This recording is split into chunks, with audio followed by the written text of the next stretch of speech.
예, 우선은 제가 앞에 14개 정도의 질문을 먼저 답변을 드리고요. 그 다음에 현장에서 질문하신 거를 좀 답변 드리고, 후반부를 아마 김은동 교수님께서 답변을 주실 것 같습니다. 그래서 첫 번째 질문은 이제 레녹스 가스토 증후군이 있는 친구고, 이제 질문은 이랬죠. 병소가 확실해서 경기를 하는데도 유전자 검사를 해야 할까요?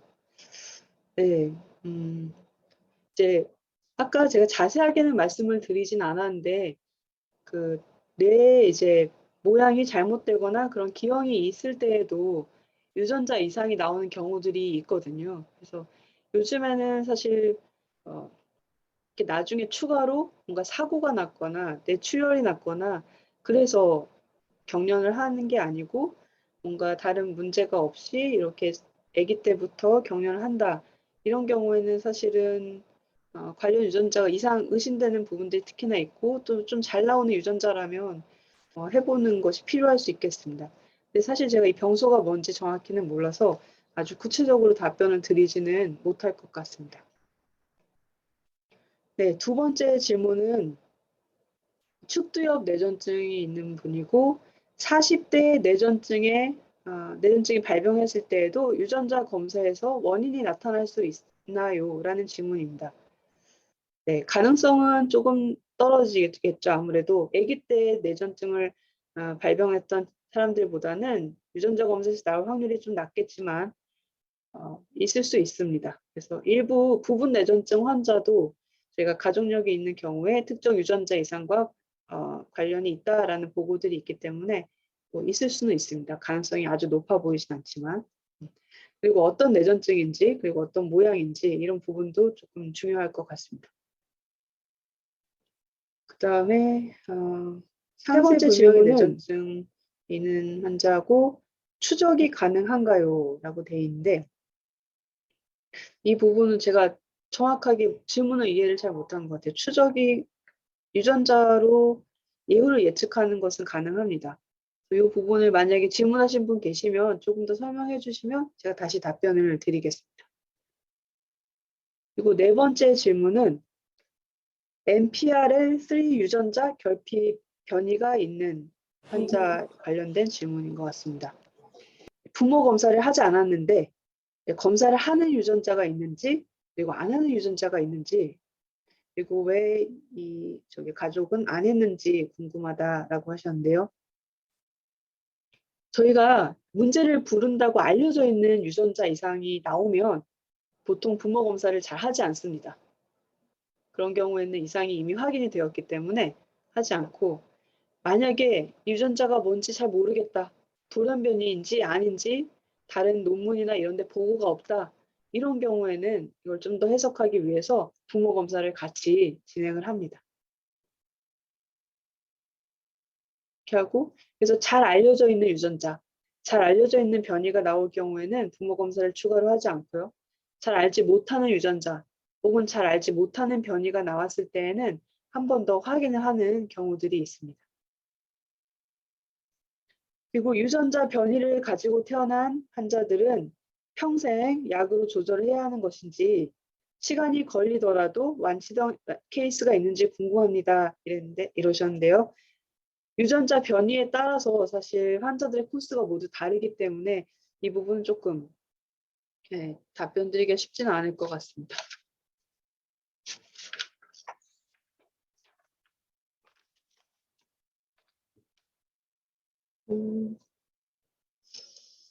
네, 다섯 번째 질문도 유전자 이상으로 인해서 뇌전증이 생겼을 때 예후나 완치 여부, 유전 가능성이 궁금하다고 하셨는데요. 환자마다 또 유전자마다 많이 달라서 이 부분도 조금 답변 드리기가 좀 쉽지는 않을 것 같습니다. 여섯 번째는 유전자 검사와 뇌전증의 연관성에 대해서 궁금합니다. 그래서 이 부분은 제가 강의로 설명을 좀 드려서 조금 더 해결되지 않았을까라고 생각을 하고요. 일곱 번째 질문. 아이에게 유전이 된다는 확신이 있나요? 네. 만약에 유전자 이상으로 된 뇌전증이 있다. 그리고 이게 상염색체 우성 유전자 이상이다. 라고 하면 50% 정도의 확률로 아이한테 넘어갈 수가 있습니다. 그래서 이런 경우에는 저희가 보통 산부인과 선생님 그리고 임상유전과 선생님이랑 미리 얘기를 해서 산전에 진단을 하고 그다음에 아기를 만약에 낳을 때 이 아기가 유전자 이상이 있는 아기인지 없는 아기인지 확인을 하고 낳는다든지 이런 다양한 방법들을 써서 아기를 낳는다고 생각을 하시면 되겠습니다. 여덟 번째 질문은 제대열로는 치료가 안 되나요? 요 내용인데요. 사실 아직까지는 제대열로 저희가 뇌졸중 치료가 되고 있지는 않습니다. 그리고 네, 아홉 번째 질문은 조금 이게 이제 유전자랑 상관은 없는 그런 질문인 것 같긴 한데 뇌전증이 있어서 아기가 이제 짜증이 많아졌다. 이렇게 많아진 아이한테 훈육을 해야 하나요? 감싸줘야 되나요? 라고 하셨습니다.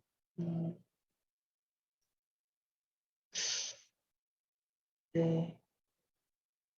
이 부분은 사실 어, 저희가 사실 뇌전증이 있어도 대부분 다른 아이들하고 똑같이 키우라고 말씀을 드리거든요. 그래서 뭐 어느 정도의 이제 큰 테두리의 훈육은 필요할 것 같고요.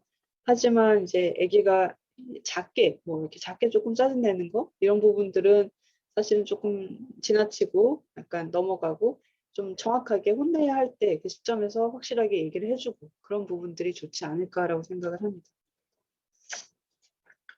뇌전증이 있다고 해서 저희가 특별히 다른 아이들하고 다르게 키우실 필요는 없을 것 같습니다.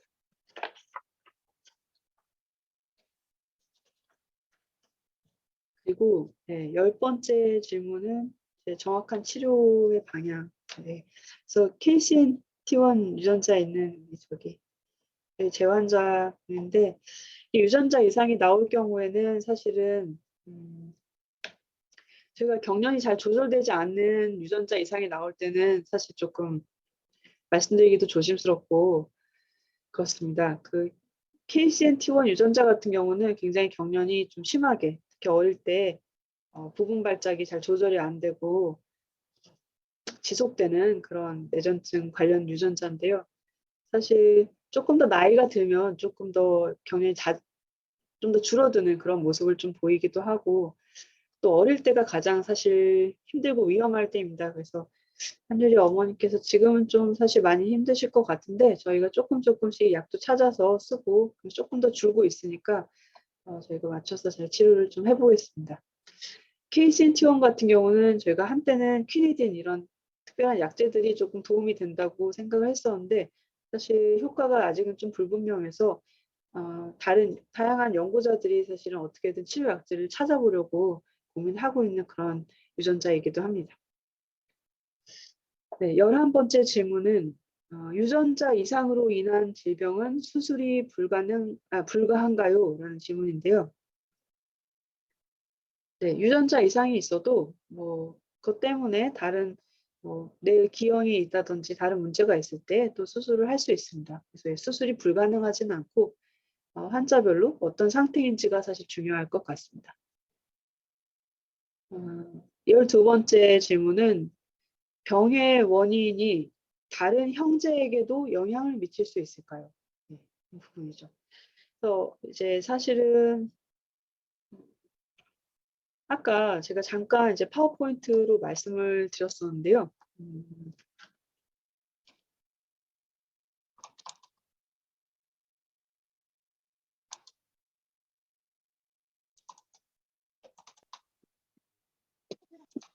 알았어.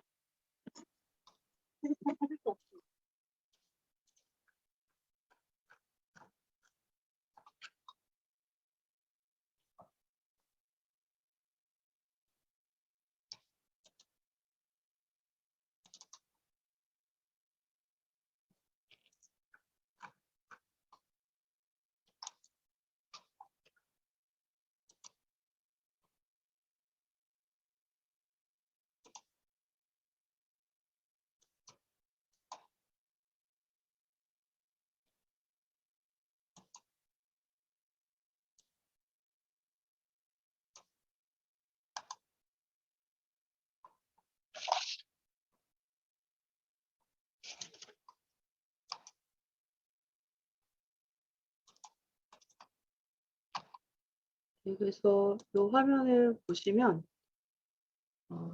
환자가 있을 때 만약에 어머니 아버지가 보인자다. 그러면 어머니 아버지는 병이 없어 보이지만 이 형제한테 형제가 보인자일 수는 있습니다.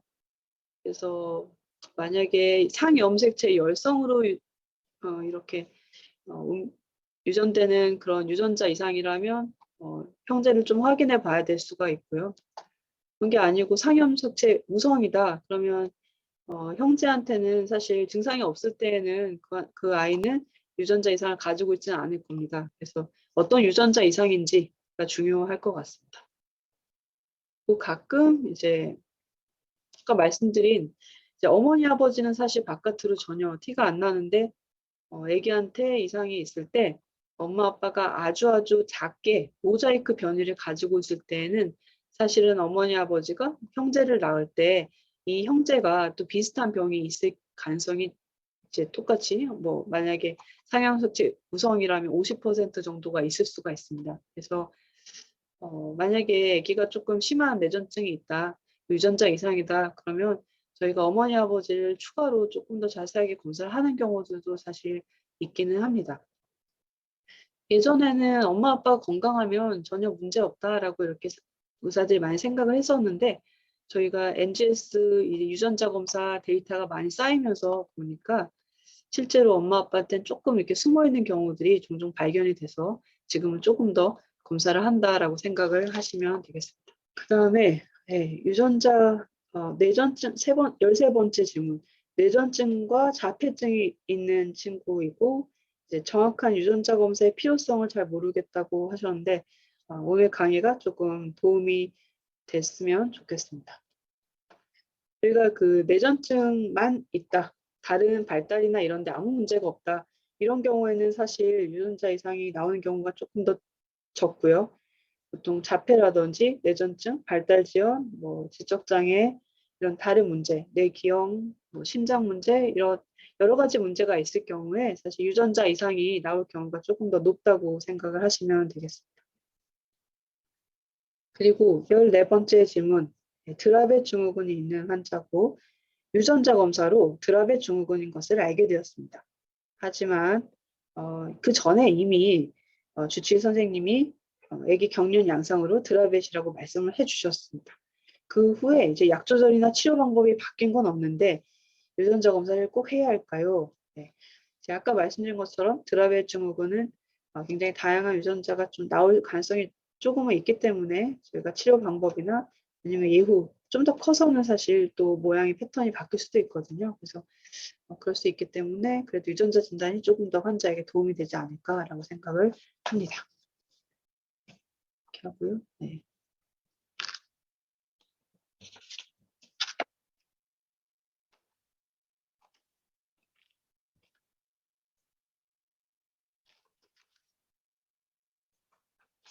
그다음에 현장에서 질문하신 것을 조금 답변을 드리겠습니다.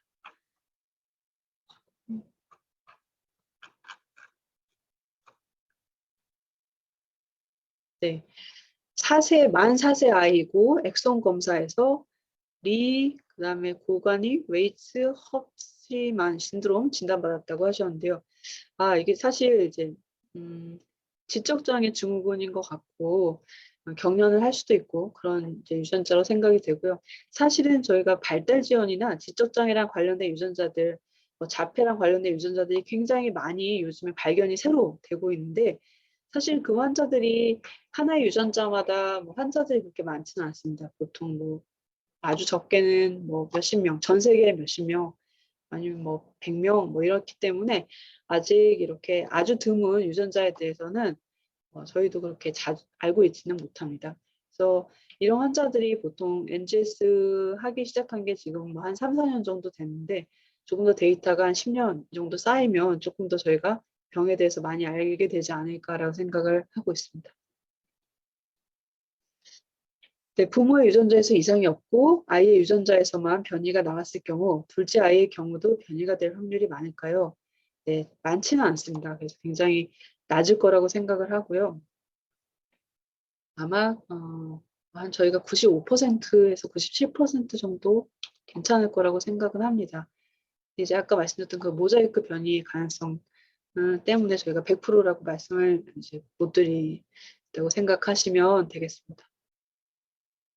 그리고 이제 멜라스 증후군 환자인데 유전자 가위 기술로 치료가 되는 시점이 언제쯤 오는지 궁금합니다라고 이제 해주셨습니다.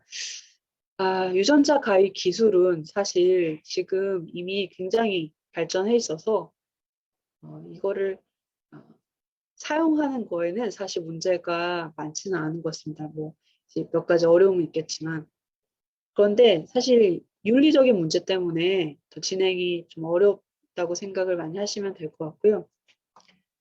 어, 이제 유전자 가위 기술이라는 게 이제 어떤 사람의 유전자를 바꾸는 건데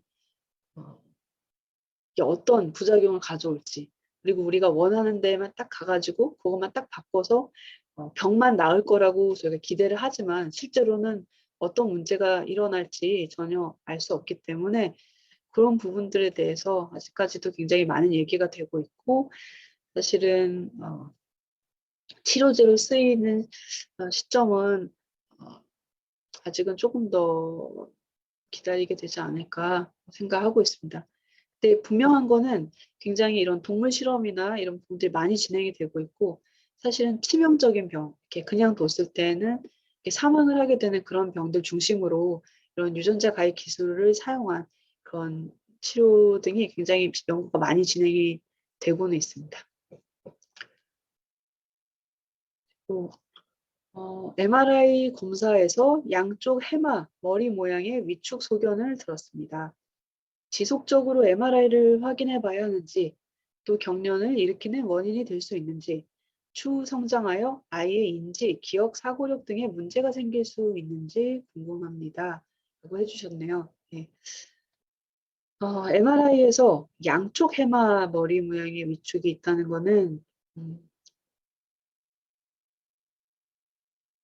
이제 해마 같은 경우는 제가 이렇게 저산소증이나 이런 경련에 가장 취약한 부분이기는 합니다. 근데 이제 만약에 계속 경련이 있다, 그렇다고 하면 MRI를 조금 더 추적 관찰을 좀 하면서 볼 것 같고요. 경련이 잘 조절되고 있다, 그리고 그렇게 크게 새로운 문제가 발생하지 않았다, 그러면 뭐 아주 자주 뭐 매년 이렇게 MRI 시행해야 될 것 같지는 않습니다. 물론 이제 원인이 좀 중요할 것 같고요. 만약에 뭔가 자가면역성 경련이라든지 뇌전증이라든지 이런 진행할 수 있는 지속적으로 난치성 뇌전증이 보일 수 있는 그런 병이라면 조금 더 적극적으로 경과를 보겠습니다. 경련이 만약에 계속 지속된다면 아이의 인지, 기억, 사고력 등에도 문제가 생길 수도 있을 것 같고요. 만약에 여기서 더 변화가 없고 경련 없고 그냥 해마머리 모양의 위축도 큰 변화 없다면 특별히 문제가 추가적으로 생길 가능성이 아주 높아 보이지는, 그러니까 많이 생기지는 않지 않을까 싶습니다.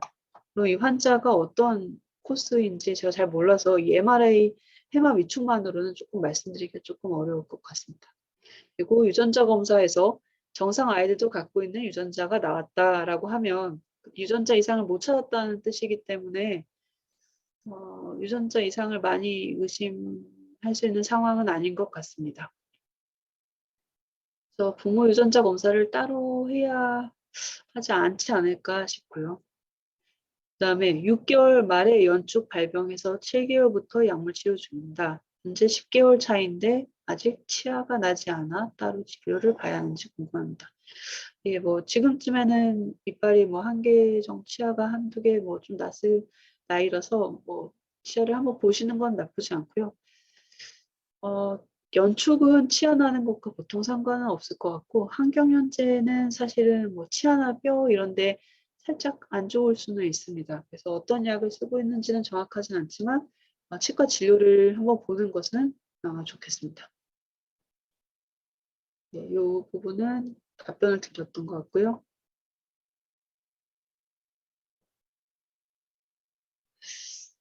멜라스 증후군은 이제 제가 알기로는 이제 뭔가 비타민 쪽으로 여러 가지 치료들이 좀 개발되고 있다고 알고 있습니다. 근데 저희가 뭐 에라스파 같은 거 이제 죄송합니다. 알지닌 같은 이런 비타민 쪽으로 혹은 뭐 아미노산 이런 걸 서플리먼트 이렇게 더 도와주는 그런 쪽으로 치료들이 많이 고민이 되고 있고 연구들도 좀 더 진행이 되고 있다고 생각하고요. 이 환자들이 어떤 이런 대사성 이상 이런 게 심할 때 컨디션이 안 좋을 때 회복이 느린 그런 부분들이 문제이기 때문에 그 회복을 조금 더 도와주려고 하는 그런 쪽에 이런 보충제 뭐 이런 쪽으로 조금 더 약물이 아직 개발되고 있는 것 같습니다. 유전자 가위 약제는 아직까지 임상 시험엔 제가 알고 있는 바는 없습니다.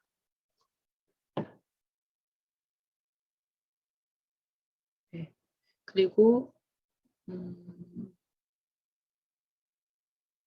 네, 이 부분은 질문이 뚜렷하진 않은데 열경련이 있었고 이제 비혈성 경련이 있다. 사실은 이런 코스가 굉장히 많이 있어서 만약에 약물로 잘 조절이 되고 있다면 꼭 유전자 검사가 필요하지는 않을 것으로 생각을 합니다. 그 경련파가 발생하는 부위가 변할 때 유전자 이상인 경우가 있나요? 네, 아주 가끔 가족성 부분 내전증 이런 경우들도 사실 있을 수 있는데요. 부분 내전증은 기본적으로 유전자 이상이 동반되는 경우가 그렇게 많지는 않습니다. 네. 그리고 열성 경련이 내전증이랑 관련이 있나요? 네, 내전증이 있는 환자가 아무래도 열에 좀 취약하기 때문에 이런 환자들이 또 열 나면서 혹은 감기 걸리면서 경련을 좀 하는 경우들이 꽤 자주 있습니다. 그래서 내전증과 관련성이 있다라고 생각을 하시면 될 것 같고요.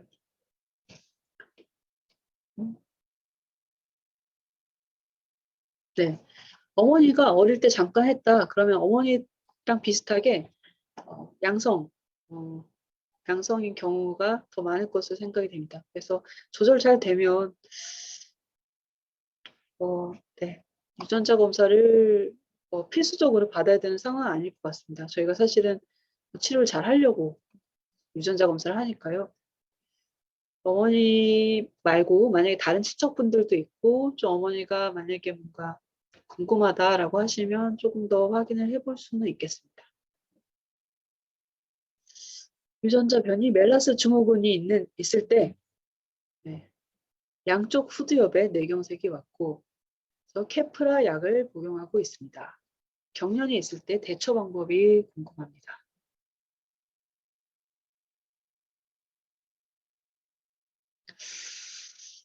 네, 그 멜라스는 경련이 있을 때 사실은 좀 컨디션을 좋게 해주는 게 이제 중요합니다. 그래서 제가 있을 때 웬만하면 수액도 좀 맞고 보통 뇌경색이 같이 특히 후두엽에 오는 경우들이 많아서 이럴 때 조금 더 빨리 회복하려면 제가 병원에서 그래도 조금 열도 가라앉혀 주고 만약에 이런 경우에 경련도 많이 하면 이런 경련 자체가 또 뇌에 영향을 줄 수가 있어서 이것도 좀 더 적극적으로 치료를 해야 되기 때문에 경련이 자주 있다면 그때는 그리고 혹시 뭐 시각적 증상이나 다른 뭐 한쪽 팔다리 힘 빠지는 등의 다른 뇌경색 의심 증상이 있다면 입원해서 보는 게 좋을 것 같고요. 잠깐씩 경련이 있다면 그 부분은 뭐 다른 뇌전증 환자들과 비슷하게 다치지 않게 조이는 뭐 허리 벨트라든지 목에 뭐 옷이라든지 이런 부분들을 좀 조심하면서 보는 게 필요할 것 같고요. 움찔거리는 증상은 아마 근간대성 경련일 수 있을 것 같은데요.